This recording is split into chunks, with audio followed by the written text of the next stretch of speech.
Heartbreak is something that everybody in their lives at some point has to deal with. Whether it's a person not liking you in the same way that you do, or a relationship falling apart over the years. Heartbreak is something normal and natural, and because everybody can relate to it, a lot of musicians make songs about it. And when it comes to heartbreak songs, there's a lot of artists that come to mind, but the one that I'll be focusing on is Frank Ocean. Because of his deeply personal and relatable lyrics, Frank is known as one of those artists that you listen to when you're going through it, and understandably so, because he is one of the best artists in terms of making you feel comforted when you're feeling sad. Because of this, I wanted to take a deeper dive into Frank Ocean's track, Swim Good. Because the story of heartbreak on this track is one that I think is worth taking a look at. The song was a part of Frank Ocean's Nostalgia Ultra, It's an American wedding, the mixtape that would be a lot of people's introduction to Frank, and one of the better projects of the 2010s. The track comes in basically at the halfway point of the mixtape and has went on to become a fan favorite track. The track focuses in on a man that's going through heartbreak, specifically looking at what he does to deal with it.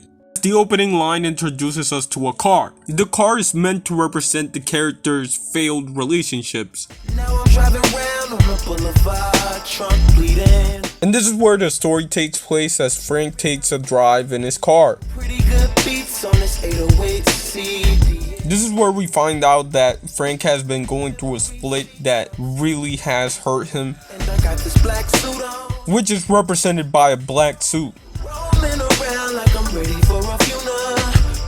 Which makes sense because a lot of people who are heartbroken and just ended a relationship describe it as basically a person that you know dying. And the way that the man decides to handle this heartbreak is by taking his car and driving it into the ocean.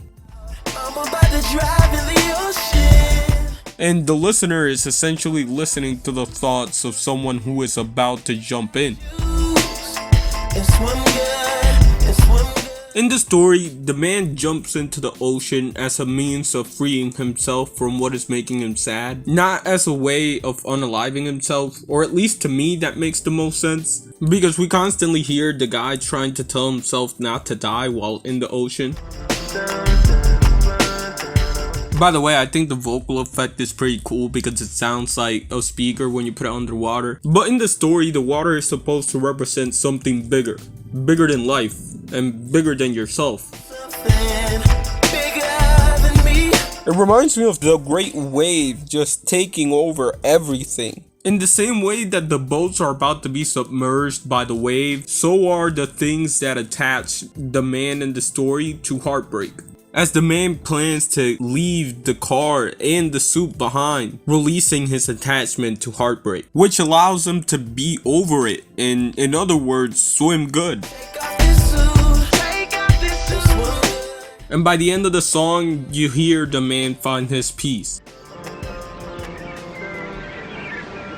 So if you haven't figured it out by now, the track uses a lot of imagery to get its point across, as the story that Frank tells is more of a metaphor than an actual story that happened. And diving into the ocean can mean whatever you want it to mean. For this man, it meant a way to free himself from the sadness of heartbreak. Diving into the ocean for other people can be a way to get over fears, a way to reflect, washing yourself with the waves of the water.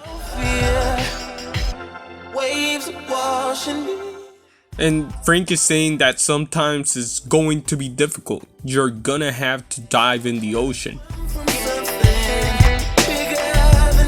But once you do, all that baggage that you carry, you can just let go of and swim. And don't let anybody stop you from what's necessary in order to get to where you want to be. Which is why Swim Good by Frank Ocean is one of my favorite Frank songs, and why it should be one of yours as well. With that being said, shout out to Frank Ocean because I was definitely going through it throughout the video. And shout out to Jay Dilla, by the way. I'm gonna let the outro roll.